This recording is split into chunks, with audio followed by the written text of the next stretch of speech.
വേപ്പിലൊക്കെ നമുക്കൊന്ന് മരത്തോട് കൂടി ഇവിടെ റെഡിയാണ്. വേപ്പിലും മുരിങ്ങക്കൊക്കെ എടുത്ത് മുലത്തൊക്കെ ഉണ്ട്. എല്ലാം ഉണ്ട് നമുക്കിന്ന് ഇവിടെ. അപ്പൊ പാവയ്ക്ക വഴറ്റാൻ വേണ്ടിട്ട് നമ്മൾ കുറച്ച് വെളിച്ചെണ്ണ. ഹലോ, എല്ലാവർക്കും നമസ്കാരം. സിമ്പിൾ റെസിപ്പീസിന്റെ മറ്റൊരു പുതിയ വീഡിയോയിലേക്ക് എല്ലാവർക്കും സ്നേഹം നിറഞ്ഞ സ്വാഗതം. ഇത് നമ്മൾ ചെയ്യാൻ പോകുന്നത് പാവയ്ക്ക കൊണ്ടൊരു തീയലാണ്. എന്റെ ഒരു പേഴ്സണൽ ഫേവറേറ്റും കൂടിയാണ് പാവയ്ക്ക തീയൽ. ആ പാവയ്ക്ക തീയലാണ് ഞാൻ നിങ്ങൾക്ക് വേണ്ടി ഷെയർ ചെയ്യാൻ പോകുന്നത്. അപ്പോൾ നമ്മൾ പാവയ്ക്ക തീയലിന് വേണ്ടി എടുത്തിരിക്കുന്ന സാധനങ്ങൾ എന്ന് പറഞ്ഞു കഴിഞ്ഞാൽ കുറച്ച് ചുവന്നുള്ളി ചെറുതായിട്ട് അരിഞ്ഞിട്ടുണ്ട്, നീളത്തിൽ അരിഞ്ഞാൽ മതി. പിന്നെ ഒരു പാവയ്ക്ക ചെറിയ സ്ലൈസായിട്ട് അരിഞ്ഞെടുത്തിരിക്കുകയാണ്. പിന്നെ മല്ലിപ്പൊടി, മുളക് പൊടി, മഞ്ഞൾപ്പൊടി, കടുക്, ഉപ്പ്, വെളിച്ചെണ്ണ, പിന്നെ കുറച്ച് തേങ്ങ, പിന്നെ ആവശ്യത്തിന് വേണ്ട വെള്ളം. ഇത്രയും സാധനങ്ങളാണ് നമുക്ക് പാവയ്ക്ക തീയൽ ഉണ്ടാക്കാൻ വേണ്ടിയിട്ട് ആവശ്യമുള്ളത്. അപ്പോൾ നമ്മൾ ആദ്യം ചെയ്യേണ്ടത് എന്താണ്? ആദ്യം ചെയ്യേണ്ടത് തേങ്ങ വറുത്തെടുക്കാം. അതാണ് ആദ്യം ചെയ്യേണ്ടത്. ഓക്കെ, തേങ്ങ വറുക്കാനായിട്ട് നമ്മളൊരു പാത്രം വെച്ചിട്ടുണ്ട്. പാത്രം ചൂടായി കഴിയുമ്പോഴത്തേക്ക് അതിലേക്ക് കുറച്ച് വെളിച്ചെണ്ണ ഒഴിക്കാം. കുറച്ച് വെളിച്ചെണ്ണ മതി അല്ലേ? അത് മതി. ഒരു 2 ടീസ്പൂൺ വെളിച്ചെണ്ണ ഒഴിച്ചിട്ടുണ്ട്. നമ്മളിനി അതിലേക്ക് തേങ്ങ ഇടാൻ പോകുന്നു.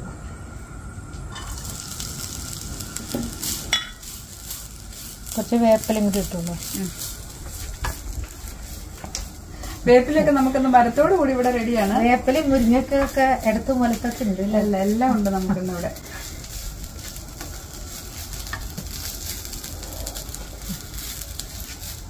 മീഡിയം തീയിൽ മതിയല്ല അമ്മ?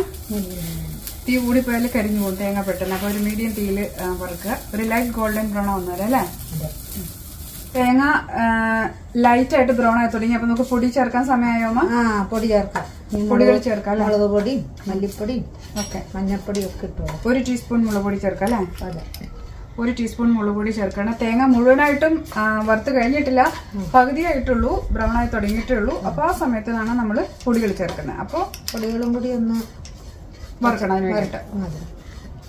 അപ്പോ മുളക് ചേർത്തു, മല്ലിപ്പൊടി ചേർത്തു. ഇനി മഞ്ഞൾ 1/2 ടീസ്പൂൺ ചേർക്കാം അല്ലേ? അതെ, 1/2 ടീസ്പൂൺ മഞ്ഞൾപ്പൊടിയും കൂടെ ചേർത്ത് വീണ്ടും ഒന്നുകൂടെ വറുക്കുക. തേങ്ങയുടെ ഇതേ വറവ് പാകത്തിനായി. ഇനി ഇത് മിക്സിയുടെ ജാറിലേക്ക് ഇട്ട് അരച്ചിട്ട് വരാം. ഓക്കെ, ഒന്ന് ചൂട് പതുക്കെ ഒന്ന് പോയിട്ട് അരച്ചാൽ മതി.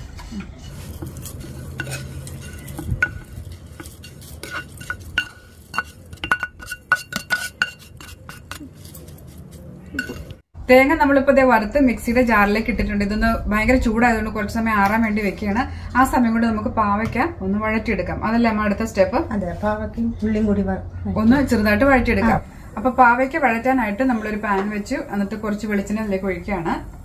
പാവയ്ക്ക ഇങ്ങനെ വഴറ്റുന്നതുകൊണ്ട് പാവയ്ക്കയുടെ കയ്പ് കുറഞ്ഞു കിട്ടും അല്ലേ അമ്മ? അതല്ലേ? ഉള്ളിയും കൂടി ഇടുന്നുണ്ട്. ഉള്ളിയും ചേർത്താണ് പാവയ്ക്ക വഴറ്റുന്നത്.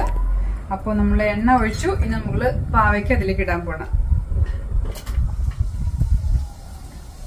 ഉള്ളിയും കൂടി ഇട്ടുള്ളൂ.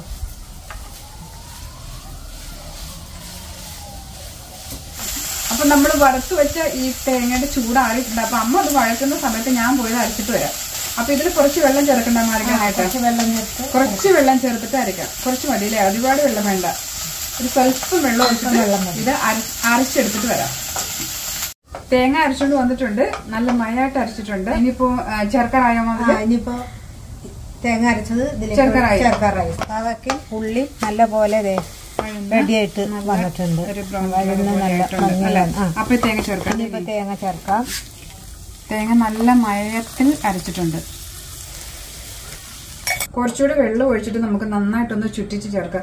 ഒരുപാട് വെള്ളം ചേർക്കണ്ട, കാരണം നമ്മൾ നല്ല കുറുക്കിയല്ലേ എടുക്കുന്നത്. അപ്പൊ നമ്മള് കുറച്ച് വെള്ളം ഒഴിച്ചിട്ട് ഇങ്ങനെ ചേർക്കാം. ഒരുപാട് വെള്ളം ഒഴിക്കാൻ പാടില്ല. ഇതിലേക്ക് ചേർക്കേണ്ട ഒരു കാര്യമുണ്ട്. നമ്മൾ ആദ്യം പറയാൻ വിട്ടുപോയൊരു കാര്യമാണ്, ഇൻഗ്രീഡിയൻസ് പറയാൻ വിട്ടുപോയതാണ് കേട്ടോ. പുളിവെള്ളം, അതായത് നമ്മുടെ ഒരു നെല്ലിക്കയുടെ വലിപ്പത്തിലുള്ള വാളം പുളി കുതിർത്ത് പിഴിഞ്ഞെടുത്ത വെള്ളമാണ്. അതും കൂടി ഇതിലേക്ക് ചേർക്കണം. അപ്പൊ വെള്ളം ചേർക്കുമ്പോൾ ഓർത്ത് വേണം പുളിവെള്ളം കൂടി ചേർക്കാനുള്ളതാണ്. അതനുസരിച്ചിട്ടുള്ള വെള്ളമേ തേങ്ങ അരയ്ക്കാനായിട്ട് എടുക്കാൻ പാടുള്ളൂ. കുറച്ച് ഉപ്പും കൂടെ ചേർക്കാല്ലേ അമ്മ? കുറച്ച് ഉപ്പ് ചേർക്കാം, കുറച്ച് വേപ്പില ചേർക്കാം. അതിൻ്റെ കൂട്ടത്തിൽ വേഗത്തല്ല. കുറച്ച് ഉപ്പ് ചേർക്കാം. ഇനി കുറച്ച് കറിവേപ്പിലയും കൂടി ചേർക്കാം.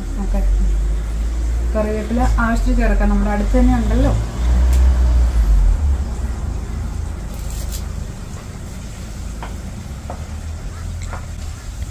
ഇപ്പത്തെ റെഡിയായില്ലേ? ഇപ്പൊ റെഡിയായി, നല്ല കുറുകി, നല്ല പരുവത്തിലായി. നല്ല പരുവത്തിലായി. തീ ഓഫ് ചെയ്ത് വേറൊരു പാത്രത്തിലേക്ക് മാറ്റാം. എന്നിട്ട് കടുക് വറുത്ത് ചേർക്കണം അല്ലേ? അതെ.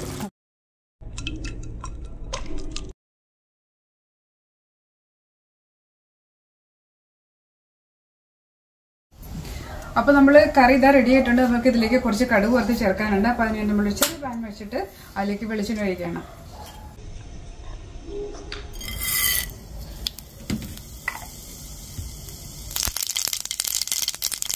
കടുക് പൊട്ടി കഴിഞ്ഞപ്പോ